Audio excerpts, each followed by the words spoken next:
He looked at me and he said, "You can't talk to people that way." Do you remember that day? I do.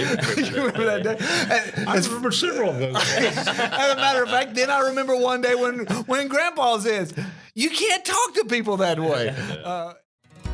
Welcome to the Advancement Podcast. This is Taylor Schote with Tim Ware, the president of Advancement Coaching and Consulting. Today, we will be discussing practical insights for pastors and church leaders to advance your life, your work, and your ministry. Are you ready to advance? We'd like to thank our sponsor today, Mercy Gate Church in Mont Belvieu, Texas, and Pastor Don Gibson, where they're impacting the city and making a difference both locally and across the nation and world. Joining us for a special series on spiritual heritage are Dr. Wayne Lee and Dr. Mike Harper. Welcome back to the Advancement Podcast. Man, I'm having such a good time with all you guys as we're recording this series on Spiritual Descendants. And today we're going to talk about actually being a descendant, being a spiritual descendant. And I think back to, I guess, what it looked like one of those days. Mike and I had been on a trip, and he had given me the opportunity to do something, and he had released some authority to me, and we got in the car and closed the door. We got out of the parking lot, and he looked at me, and he said, "You can't talk to people that way." Do you remember that day? I do. You remember that day? I remember several of those days. As a matter of fact, then I remember one day when Grandpa says, "You can't talk to people that way." And the reality is, there are people that I would have not taken that from, but because this is my lineage, Right. I took it, and we worked from there. But I'll never forget those days that you can't talk to people that way. And so the reality is that's just the truth. And so as we continue talking about this, we talked about what spiritual heritage is. We talked about why it was important for us in this modern era. And today we want to talk about being a spiritual descendant, which part of is when a spiritual father says, "Come on." It means that I have to be willing to take it. Yeah. So let's just go on to this. What are the keys to being a good spiritual descendant? To being a spiritual descendant, which I think the first one is right there, that I have to give you opportunity and access to speak into my life. Right. Every area of my life. I can't hold anything back. Now, in the break, we were talking about, what was it? You said that Doc would even speak to you about things you didn't bring up to him. Yeah. Daddy has a prerogative positionally to kind of address things that he sees needs to be addressed in the child's life. And there's been a number of occasions that I was a blind spot, maybe. Is that a better way of saying it? I was maybe blind. That's what this was. Yeah, I was blind to something I didn't see, or I didn't see the long-term ramifications of what this would turn into if I continued to act that way or to behave that way. Tim, the reason why I knew that phrase so well is because Doc, I did my very first weekend consult, and it didn't go very well. And I get in the parking lot of the church, and I called Doc, and I told him what I'd said, and Doc was like, "You're not old enough to talk to people like that. You can't talk to guys like that." So, yeah, I do believe. Have I said that to you? Oh, many times. Okay, so this is a generation. That's one of those generational phrases. It's a Docism that's made its way down. Some things you don't want to pass down. Yeah. But I do think that's part of it, that, sometimes people don't correct you because they don't have the relationship with you, or sometimes they just don't care enough to get in the midst of the mess that this whole conversation is going to start. And I think one of the things I loved about Doc is that he was always willing to have that conversation. I wasn't always excited about the conversation, but I knew that it was generated from a heart of love. And here again, that a mentor was concerned about me getting to the next level. That's never been a part of Doc and my conversation. It's always been about my identity. It's been about who I am and who I'm becoming. And if I can get those three things down right, it takes care of everything else. And so what Doc has always spoken to my life is about that identity component, not being his spiritual son. That's not what I'm talking about. But my identity in Christ and who I'm supposed to be. That's where he's spoken into my life. And that's the arena that I'd had very few people speak into with such an authority that he's spoken to it with. So yeah, it was very important for me. That spiritual, that piece that you just said, though, that's part of what delineates the difference between that spiritual heritage piece and a mentor's. Mentors only have access to parts of my life. Segments. Yeah. And as a spiritual father or mother, whatever the case may be, you have full access. Yeah. Right. What were you going to say, Doc? I didn't mean to cut you off. I was going to say that you build up to that through having some very positive experiences together. With spiritual sons, you've got to be in the presence of God together. You've got to do things spiritually together. You need some successes together, and you need to learn to trust once, and you can't ever correct beyond the strength of that relationship. Or it becomes rebellion. So as a spiritual father, you're always concerned that this does good for that person. So you really want them to be. You want to be more encouraging than you are correcting, right? As you are with any father. The trust comes early on as a spiritual son. I wanted to come into that relationship. I trusted because of the gravitas of the relationship. Right. And then I always came with 1,000 questions. I never entered into that relationship I had far more questions than ever could be answered in one session. Part of it is I wanted to drain whatever wisdom there was there. I wanted to get everything that I could get from the experience, from the insight of this particular person. And usually your spiritual sons and daughters usually begin in a particular area of concern or interest, or proximity, and then it extends beyond that. But so if you will stay a learner in that relationship, it will be very helpful to both you and the relationship that you are receiving from it. You are constantly learning. That makes the person who is working with you grow as well as you grow. If you ask tough questions, that means you have to dig for the answers. And so I never wanted to come to those scenes without a list of questions. And so I, as the student, as the son, I always wanted to make sure that I prepared for that relationship with saying, what is the best question that I can get at?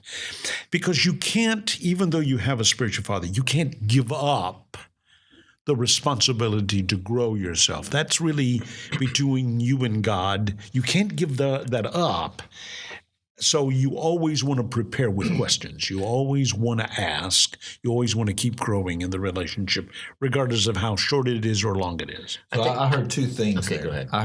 I heard one that as a spiritual descendant, we need to submit to spiritual times. Which I don't want to overlook that there has that those times are critical for us. With the disciples, Jesus' Mount of Transfiguration, so he set up events for them to be together in the presence of God. That's really, some of the events that we've had in the presence of God are priceless. I wouldn't give you $1 million for them. Sure. They're priceless. Absolutely. And they can't be duplicated. They're there. So you have to have some of those to build the trust. All I was doing is saying, don't look at this relationship as a correcting relationship. Look at it as a full-blown relationship. Yeah, that's what I was going to say. It's not all about correction. No, that's right. Absolutely. The access point is not always correction. The access point is sometimes that the spiritual father sees something in you that you don't even see, a potential that is dormant or a gift that you think about, but you think, well, there's no way that's just a far-fetched idea. And then when you have this spiritual father says, I see something there that you're playing with, or you've maybe not considered, but you need to fan that flame, like Paul said to Timothy. Stir that up. There's something there you need to stir up. And I think as much as I can recall those very clear defining moments of correction, I can replicate or communicate probably 2 or 3 more times that of saying, no, you need to push in here. Well, there's a strength here that you're not seeing. You can do this. Push on in. Yeah. You can do this. And I think for me, the correction is necessary, but I think that other C word, that courage word that he would give me, encourage, it would encourage me to do these things. I think was equally as important. So there's that. He said it earlier. It's not only about correction, but it is about encouragement. And I think for me, both were absolutely necessary, but my relationship with Doc, he's been multiple times more encouraging and saying, dig in here, press in here. I see something in you that you're not seeing. Yeah. So it is about giving access, right? And it's spiritual encounters. But as you were talking about the questions piece, I kind of got the picture of you haven't gotten there yet, but when our kids are little, they're following us around and they're always right there. Why you do it's the why, Dad? Why do you do that? And you're like, and at some point there's almost, I'm tired of this,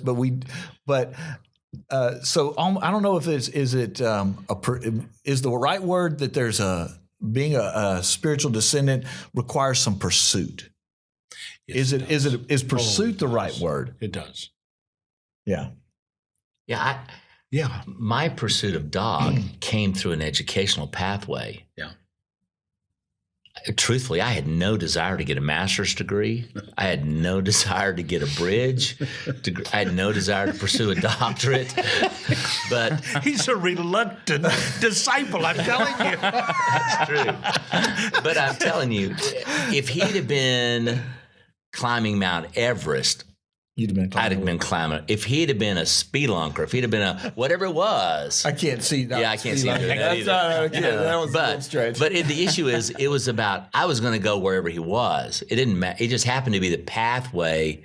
In other words, I molded into the relationship and the structure of the leader. Didn't expect him to come into me. And so if it was education, I was going to education. Because I heard a man.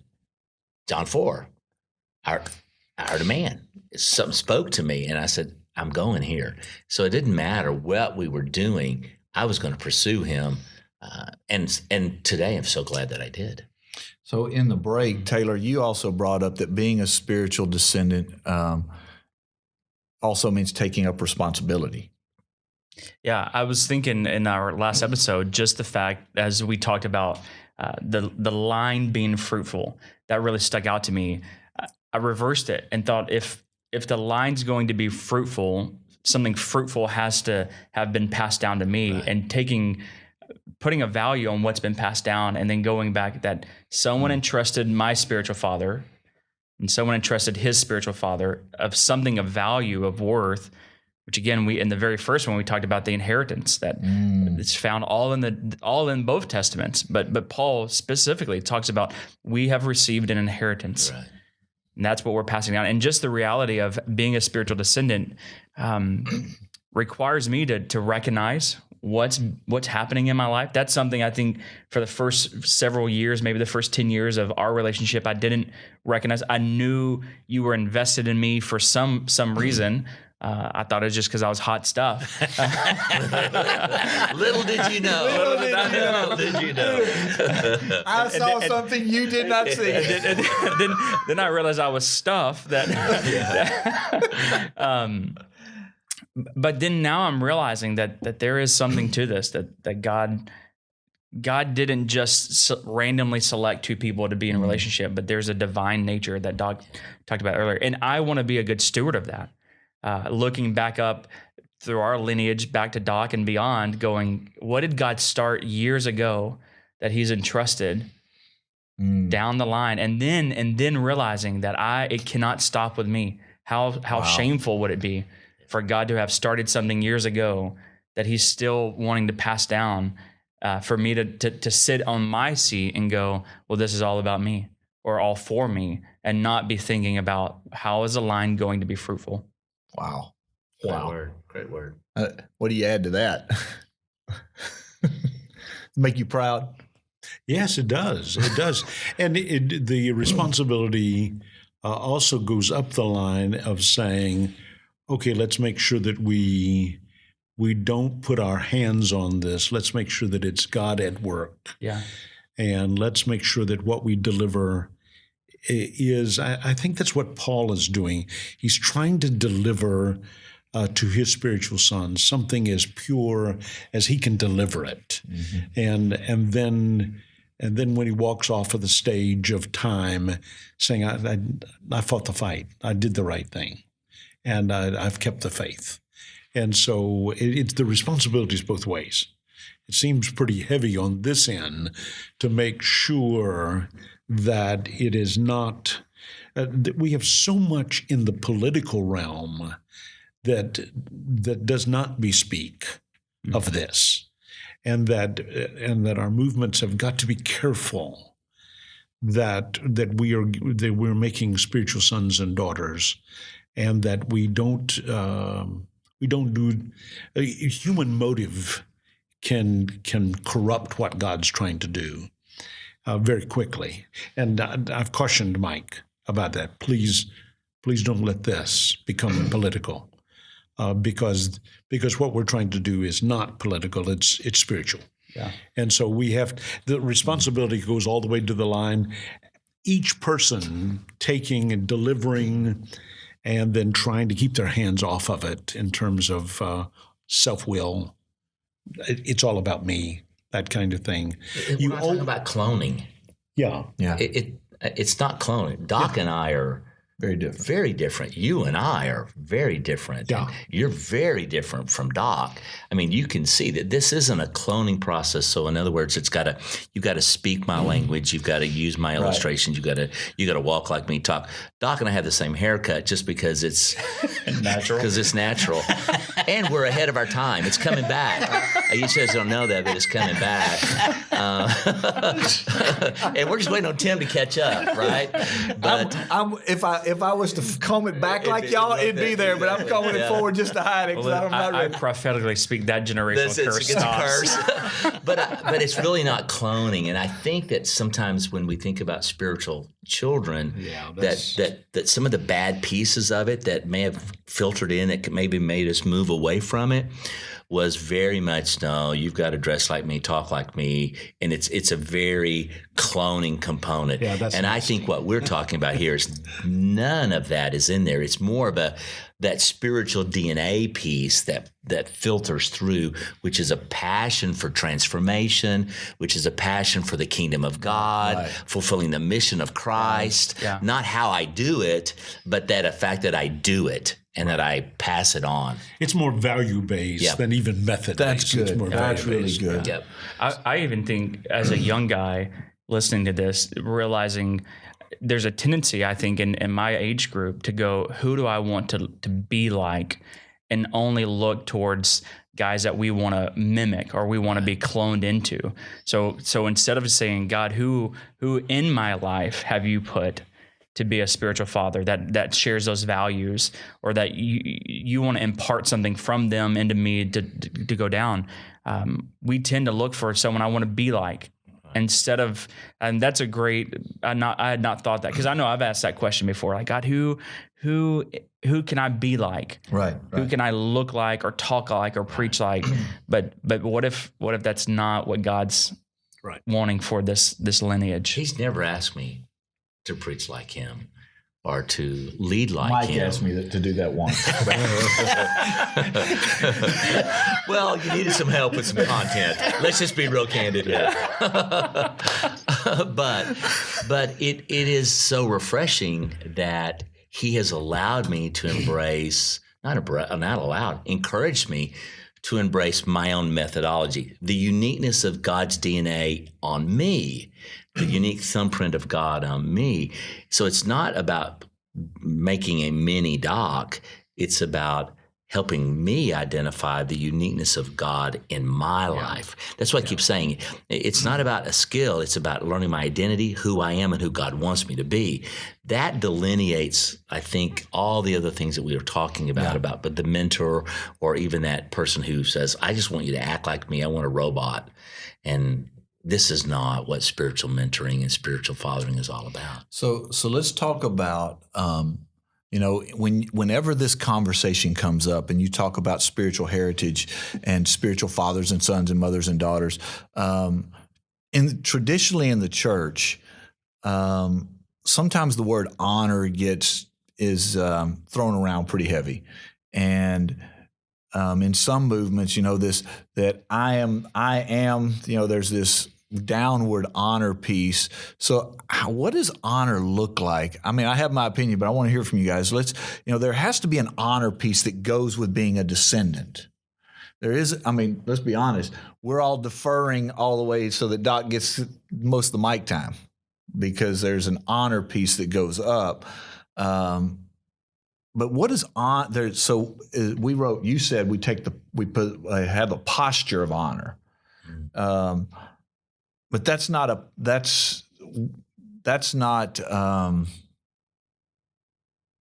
it's not a giving away of self and that's not becoming a servant to. It's honoring it's an honor out of love. Yeah, I was about to say that my relationship with you, Tim, when we started the podcast, you called and you said, "Hey, I'm sensing that maybe this is something I want to do. Would you consider praying about co-hosting it with me?" And my first thought was, Tim could have asked me to do anything, and I would have said yes. And of course, I said yes. I'll pray with you, pray about this. And we took a week and prayed. And I remember thinking to myself, man, how could I say no to someone who's given me so much? Who's in a way, this was me getting to honor you. This is your podcast, I know why you're doing it, and you've opened the door for me to be here. But I tell everyone, I don't do a podcast. My spiritual father does a podcast, and I get to be a part of it. And for me, that's in a way me honoring you. When honestly, selfishly, I want to talk about me. I like me, but we like you too. but just realizing that this is about you. And so sitting here, as I said earlier, whether we were recording or not, I'm humbled beyond all belief to sit here with Tim Ware and Mike Harper and Dr. Lee. Like the honor that if I can't express it out loud, and I know I'm not articulating it well, there's a huge piece of this that's humbling because I have so much respect for all three of you guys. And I think as a descendant, it's important to know how to honor or how to realize who's in the room and who has invested in the line here to get us where we're at. I know that probably didn't come out as well as I wanted it to, but I think it is important for us. It's a love piece. It's I love you so much because I recognize what you've invested in my life, that I would be like the image that's coming to my mind is like when a father gets to a point in his life that he now needs the son. How could the son say no to the father? Wow. That is quite the image. Honor's just often, as I thought about this, honor's just often a word that's in the church can be misused and abused. But it's still a reality that, when Mike walks in the room, he's going to get my attention. I'm going to give him, I'm not going to give him the place and give him opportunity to do whatever he wants, but I'm going to give him my focus over everyone else first because he's my dad. That, there's that peace. I'm so glad you're here kind of thing. It's attitudinal as much as it is anything. Don't you imagine? Yeah. I mean, it has outward expressions, but if that inward attitude is not there, then it's just it has a hollowness to it. I'm letting Doc sit at this chair, or I'm letting him talk. It's just because Go ahead and tell him what you did when Doc was he was sitting in that chair, and before Mike said, "Oh no, Doc, you have to move." He wanted Doc to be in the center. I do. Yeah, I do. And I think that that's a critical thing. Actually, regardless of where you are in the process, you prefer the other. Right. I want him to succeed more than me. Mm-hmm. And any parent wants their child to succeed more than them, or they're not true a parent. Right. And so I want him to get the chances. I want him to succeed. I'm thinking about him advancing. I'm not thinking of me. I'm old. I'm not thinking of me advancing. So I think honor is respect. It's preference. Mm-hmm. It's preference. It is it's the attitude of wanting what is best for the other person. And so definition. I don't see it as up the line or down the line. I see it as preferring one another. That seems like the biblical value there is that we prefer one another. We don't try to pull things to ourselves. We prefer the other person, and that kind of society is unknown today. Right. And so we need a lot of that in our churches. But I think honor is.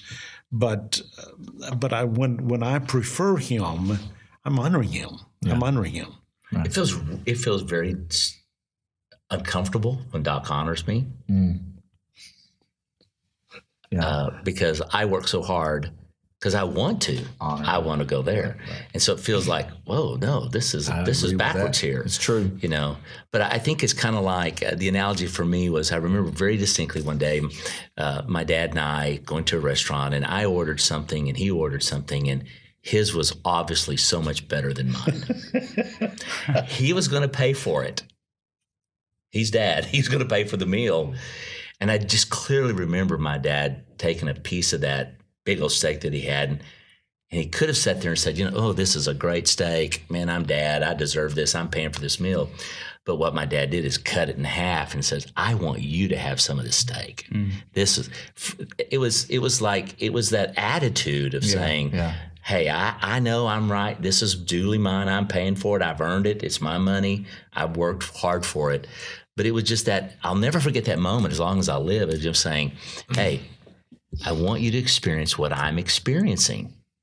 So a dad puts you at a plate, at a table that you never get at if you don't have a spiritual dad. Yeah. There's people, there's situations I would have never been in if Doc hadn't have said, I want to cut this in half and give you a piece of this. Wow. Which means that another key in this is being a descendant is receiving what the Father gives you. Yeah, learning how to receive. How to receive from the Father. Yeah. Yeah. Wow. So let's wrap this up. I've got down here that the keys to being a spiritual descendant are that we give access to every area of our life, even those we don't know that we needed to give access to. Sure. That we submit to spiritual times together, that we are pursuers, and that we take responsibility for the lineage, for the line, and that we posture ourselves with an attitude of honor. And then right there, this last one is that we learn to receive what the Father gives us with humility.